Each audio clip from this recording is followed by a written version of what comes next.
Sai Krishna missing case దర్యాప్తు speedup చేశారు పోలీసులు. మే 9న సాయి కృష్ణను ఎవరు తీసుకువెళ్లారు, ఎక్కడికి తీసుకువెళ్లారు, అసలు వచ్చిందెవరు?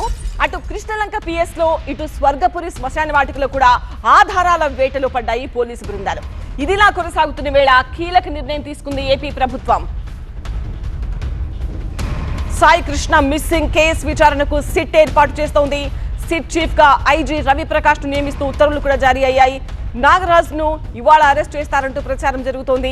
నాగరాజు నివాసానికి మద్దతుదారులు చేరుకుంటున్నారు. నాగరాజుకు మద్దతుదారులు అనుకూలంగా నినాదాలు చేస్తున్నారు. మరోవైపు ఈ కేసులో నాగరాజు లొంగిపోతారా లేక అరెస్ట్ చేస్తారా అనే అంశంపై సస్పెన్స్ కొనసాగుతోంది. డిపార్ట్మెంట్ లో ఉండాలి. గంజాయి బ్యాచ్ ని వేరే నాగరాజు గారు అరెస్ట్ అవడానికి వీల్లేదు. అరెస్ట్ చేయడానికి వీల్లేదు. సాయి కృష్ణ కేసుకు సంబంధించిన అప్డేట్స్ మా ప్రతినిధి వసంత్ లైవ్ లో జాయిన్ అవుతున్నారు. వసంత్, ఇన్వెస్టిగేషన్ అప్డేట్స్ ఏంటి? అలాగే సిట్ ని కూడా ఏర్పాటు చేస్తూ ఉత్తర్వులు జారీ అయ్యాయి కదా, సిట్ పనితీరు ఎలా ఉండబోతోంది? సో సాయి కృష్ణ మిస్సింగ్ వ్యవహారం రోజుకు మలుపు తిరుగుతుంది. ప్రస్తుతం సాయి కృష్ణ మిస్సింగ్ అయిన తరువాత కంప్లైంట్ నమోదు చేశారు. నాగరాజు పైన సస్పెన్షన్ వేటు వేశారు, కేసు నమోదు చేశారు.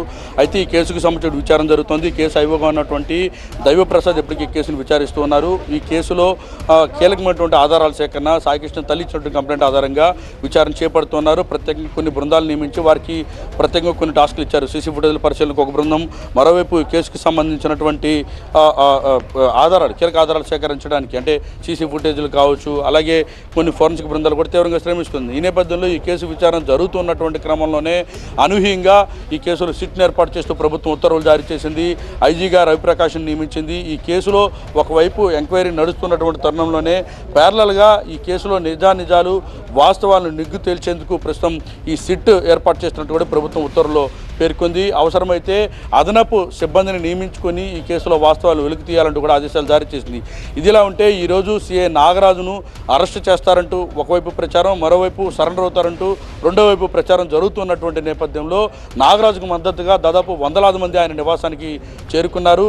నాగరాజుకి సంబంధించినటువంటి ఆయన విధులు నిర్వహించినటువంటి క్రమంలో ఎవరైతే ఆయన ద్వారా న్యాయం పొందారో, ఆయన బాధితులు, అంటే ఎవరైతే బాధితులకు సంబంధించినటువంటి వాళ్ళు ఉన్నారో వారి ద్వారా న్యాయం పొందినటువంటి వారంతా కూడా ప్రస్తుతం ఆయన నివాసానికి చేరుకున్నారు. నాగరాజుకి మద్దతు తెలుపుతూ వారంతా కూడా ఆయన నివాసం ఎదుట ప్రభుత్వానికి వ్యతిరేకంగా నినాదాలు ఇస్తున్నారు. ఆయన పైన సస్పెన్షన్ ఎత్తివేయాలి, ఆయన పైన కేసు నమోదు చేయొద్దు, అరెస్ట్ చేయొద్దు అంటూ కూడా వారంతా కూడా డిమాండ్ చేస్తున్నారు. ప్రస్తుతం మనం నాగరాజు నివాసం వద్ద చేస్తున్నటువంటి ఆందోళనలు కూడా గమనించవద్దు. నాగరాజుకి తామంతా మద్దతుగా ఉన్నాం. గతంలో ఆయన గాంజాకి సంబంధించినటువంటి కేసులు కావచ్చు, సస్పెక్ట్ షీటర్లు, రౌడీ షీటర్ల విషయంలో కఠినంగా వ్యవహరించారు. ఆయన పట్ల ఆయన పైన ఎటువంటి చర్యలు తీసుకోవద్దంటూ కూడా వారంతా కూడా డిమాండ్ చేస్తున్నారు.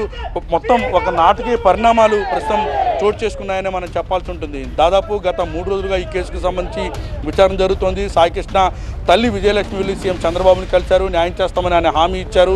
మరోవైపు సీఎం చంద్రబాబుని కలిసిన తర్వాత ఆయన పైన సస్పెన్షన్ వేటు వేసి కేసు నమోదు చేశారు. ఆ రోజు ఆ కేసుకు సంబంధించి ఎవరైతే ఇన్వాల్వ్ అయ్యి ఉన్నారని సాయి కృష్ణ తల్లి చెప్పారో వారిని మొత్తాన్ని కూడా పిలిచి విచారిస్తున్నారు. ఈ విచారణ జరుగుతున్నటువంటి క్రమంలోనే ప్రస్తుతం సిట్ నియమించడం హాట్ టాపిక్గా మారింది. ఈ కేసులో ఎవిడెన్స్ ఏమీ దొరకలేదనేది ప్రధానంగా ఈ ఎవరైతే సాయి కృష్ణ బాధిత కుటుంబ సభ్యులు చెప్తూ ఉన్నారో దానిపైనే ప్రత్యేకంగా ఈ పోలీస్ బృందాలు ఫోకస్ పెట్టాయి. ప్రస్తుతం ఈ కేసుని మరింత దర్యాప్తు నిష్పక్షపాతంగా జరిపే ప్రయత్నంలో భాగంగానే దాదాపు ముగ్గురు సీనియర్ ఐపీఎస్ అధికారులతో కమిటీ, అలాగే సిట్ చీఫ్గా ఐజీ రవిప్రకాష్ను ప్రభుత్వం నియమించింది. ఈ నేపథ్యంలో కేసు కీలక మలుపులు తిరుగుతున్నట్టుగానే చెప్పాల్సి ఉంటుంది. ఈ నెల 29వ తేదీన ఏపీ హైకోర్టులో విచారణ జరగబోతున్న నేపథ్యం. ఒకవైపు కేసు నమోదైంది సీఏ నాగరాజు పైన, ఇప్పటివరకు ఆయన అరెస్ట్ కాలేదు. కాబట్టి ఈ మొత్తం పరిణామాలన్నింటినీ చూస్తే కేసు కీలక మలుపులు తిరుగుతున్నట్టుగా మనం చెప్పాల్సి ఉంటుంది.